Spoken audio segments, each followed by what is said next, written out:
c'est l'heure d'Info Intox, votre rendez-vous avec la rédaction des Observateurs de France 24. Ce rendez-vous, c'est avec vous, Corentin Beignet, aujourd'hui. Bonjour Corentin. Bonjour Pauline.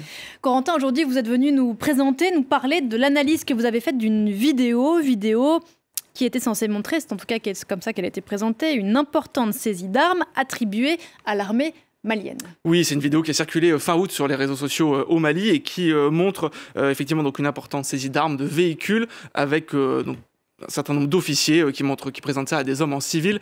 Cette vidéo a été attribuée par un certain nombre de publications à l'armée malienne. Ce n'est pas tout à fait le cas. C'est ce qu'on montre dans cet épisode d'Info Intox que je vous propose de regarder.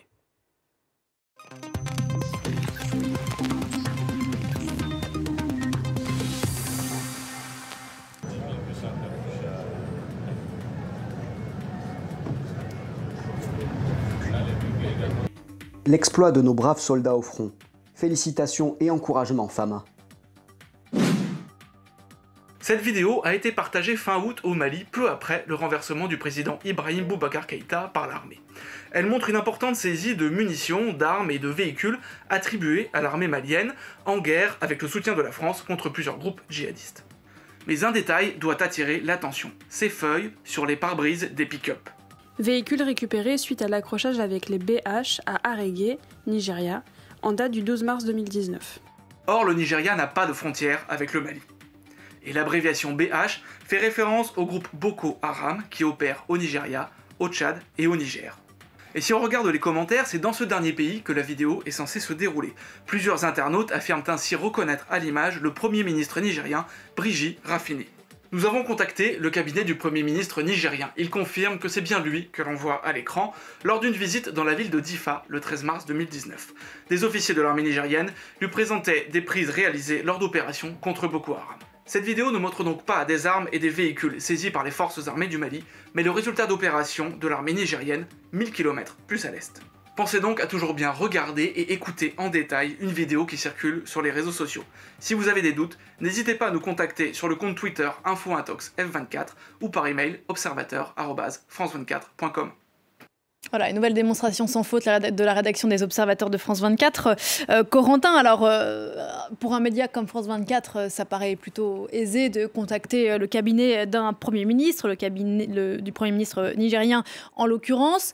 Ce n'est pas le cas, évidemment, de tout le monde. Est-ce que c'était le seul moyen d'authentifier cette vidéo ? Non, alors il y a deux autres indices assez importants même très importants qu'on peut trouver en écoutant attentivement ce qui se passe dans la vidéo. Je vous propose d'écouter déjà ce premier extrait.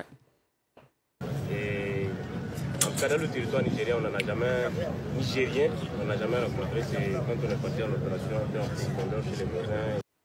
Alors, est-ce que vous avez bien entendu, Pauline ? Il m'a semblé entendre effectivement le terme nigérien. Oui, alors c'est effectivement pas extrêmement simple de comprendre, il faut s'y reprendre à plusieurs fois, mais on entend dans cet extrait en fait l'officier parler d'un type d'arme ou de véhicule qui aurait été saisi sur le territoire nigérien. On entend très clairement ces termes de territoire nigérien. C'est assez clair donc que l'opération se passe au Niger, ça exclut d'emblée la possibilité que cette prise d'armes ait pu être faite par l'armée malienne. Et puis si on regarde les commentaires qui sont en dessous des publications qui attribuaient cette vidéo à une opération de l'armée malienne, ils sont nombreux à avoir reconnu, outre le Premier ministre nigérien, des uniformes de l'armée nigérienne, ce qui peut également mettre sur la bonne piste.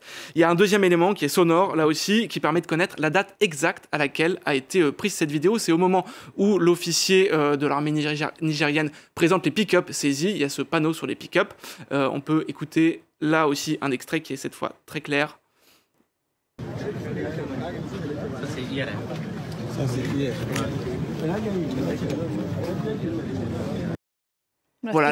Voilà, on entend là clairement l'officier dire ça c'était hier. Or, qu'est-ce qui est écrit sur la feuille des pick-up ? Il y a écrit opération réalisée le 12 mars 2019. Il est donc clair que cette vidéo a été tournée le 13 mars 2019 et qu'elle n'est pas récente. Voilà, et donc ce qui est intéressant, en tout cas ce qui est important de rappeler dans cette intox, c'est qu'elle n'a pas été partagée à un moment parfaitement fortuit, mais elle a été partagée après le coup d'État du 18 août dernier, Corentin, où des militaires ont contraint le président malien, Ibrahim Boubacar Keïta, de quitter le pouvoir. Oui, si on scrute les réseaux sociaux maliens ces dernières semaines, on peut trouver une certaine tendance à dire que la prise de pouvoir par l'armée au Mali aurait commencé à changer les choses et un peu à régler des problèmes de fond qu'avait le Mali. Alors il y a cette cette vidéo qui prétendait donc que l'armée malienne aurait commencé à engranger des succès importants. Il y a aussi cette photo qui a circulé fin août. Cette photo, on y voit en fait Soumaïla Cissé qui était le principal opposant à Ibrahim Boubacar Keïta et qui a été enlevé, comme on le sait, fin août et dont on est à peu près sans nouvelles depuis. Cette photo a été relayée par un certain nombre de comptes sur Facebook notamment qui prétendaient que Soumaïla Cissé avait été libéré ou allait être libéré. Ça dépendait un peu des versions, ce qui pouvait par ailleurs déjà semer le doute. Il n'en est malheureusement rien. Une recherche d'images inversées permet de trouver assez rapidement que cette photo date de la campagne présidentielle de Soumaïla Cissé en 2013 et qu'elle n'annonce pas sa libération récente ou imminente. Peut-être une autre intox repérée et démontée par nos confrères de l'AFP Factuel. Exactement, on va terminer avec ce dernier exemple. Donc, ce sont des photos qui ont été partagées des centaines de fois récemment qui prétendent que l'armée russe aurait commencé à coopérer avec l'armée malienne. Il y en a certains qui sous-entendent carrément que les Russes viennent pour remplacer les Français et engager quelque chose de plus efficace que l'armée française au Mali. Sur l'une d'elles, on voit deux hommes se serrer la main. En arrière-plan, il y a un avion avec le drapeau russe qu'on peut apercevoir. Alors, là aussi, une recherche d'images inversées permet de trouver très rapidement, et en l'occurrence sur le site des forces armées du Mali, cette photo qui date du 26 août. Elle n'a rien à voir avec l'armée russe. À gauche, c'est Marc Conrieu, le commandant de la force Barkhane. Et à droite, Félix Diallo, un colonel-major de l'armée malienne qui se sont rencontrés le 26 août à Sévaré, au Mali. Si on ne sait pas comment on fait une recherche d'images inversées, donc la recherche d'images inversées qui était très utile pour les deux derniers exemples qu'on a cités. Une très bonne adresse que je vous conseille, c'est le guide de vérification sur le site des observateurs. Vous y trouverez tous les bons conseils pour vérifier vidéos, photos et autres images manipulées en ligne. Et on salue aussi nos confrères d'AFP Factuel qui font eux aussi du très bon boulot.